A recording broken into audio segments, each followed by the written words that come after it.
Terima kasih Pertua, terima kasih Abang Mak Tambun. Bila menyebut tentang soal tata kelola, pengagihan projek, perolehan dan sebagainya, banyak isu-isu yang dibangkitkan sebelum PRU yang ke-15 yang lepas. Jadi persoalan saya ialah isu-isu seperti tata kelola perolehan LCS sebagai contoh yang melibatkan berbilion duit rakyat sudah tentu juga termasuk perkara-perkara yang perlu untuk disiasat oleh kerajaan yang ada pada hari ini. Tak boleh kita bercakap soal pengagihan projek semata-mata tanpa kita bertindak kepada proses sebelum daripada ini. Soalnya, bilakah tindakan-tindakan akan diambil terhadap proses tata kelola yang telah disebut sebelum PRU 16 yang lepas? Kerana kita melihat kerajaan yang ada pada hari ini seolah fokus kepada isu yang melibatkan pembangkang semata-mata. Soalan ini ditimbulkan dan dijawab oleh kerajaan bahawa tindakan pendakwaan sudah diambil, sedangkan pendakwaan itu sudah dibuat sebelum PRU 15 dan pihak yang Mak Tambun dan juga pimpinan yang ada pun mengatakan bahawa pendakwaan itu tidak cukup. Perlu ada lagi tindakan susulan.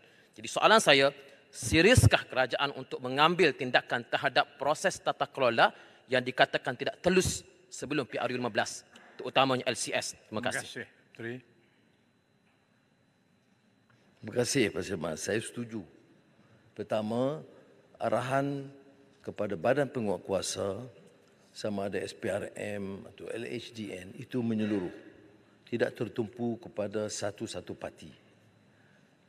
Sebab itu ada ketua bahagian UMNO Shah Alam yang didakwa. Tapi tidak difokus.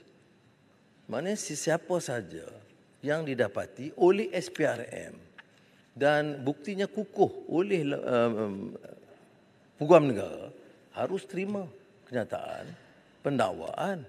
Janganlah bila kita ambil tindakan oleh kerana LCS itu kononnya melibatkan beberapa orang UMNO, itu perlu. Arahan saya ada. Arahan saya termasuk LCS dan saya ada di antara orang mengatakan pendakwaan peringkat awal LCS walaupun diakui ada pendakwaan, tapi saya setuju.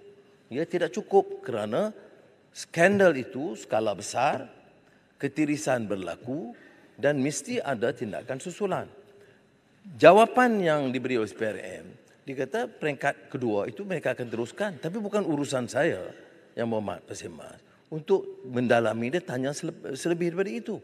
Dan nanti kalau saya buat begitu, ada lagi tuduhan pendakwaan terpilih. Tapi saya tegaskan di sini, ya, di Parlimen, bahawa siasatan mesti diteruskan dan termasuk LCS kerana saya rasa tindakan yang sebelum ini tidak cukup untuk membongkar dan bertindak kepada orang-orang yang lebih utama yang dikatakan terlibat.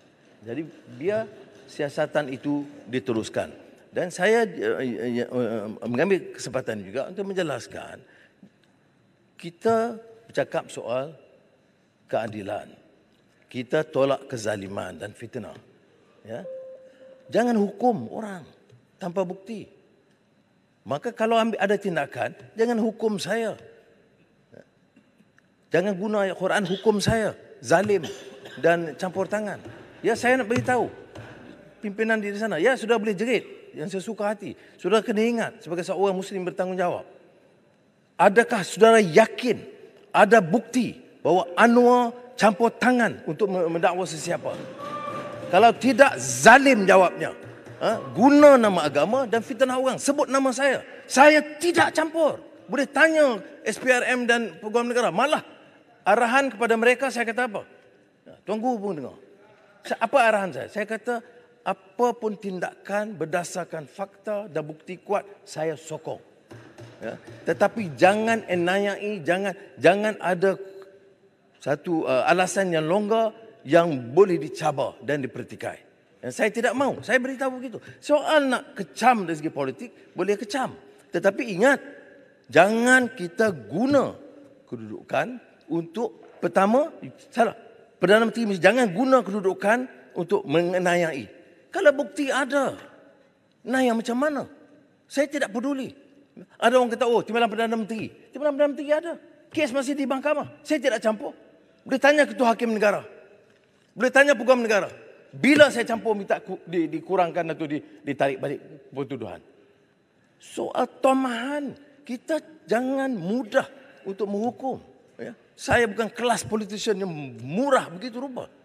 Ini saya nak tegaskan di sini. Terima kasih.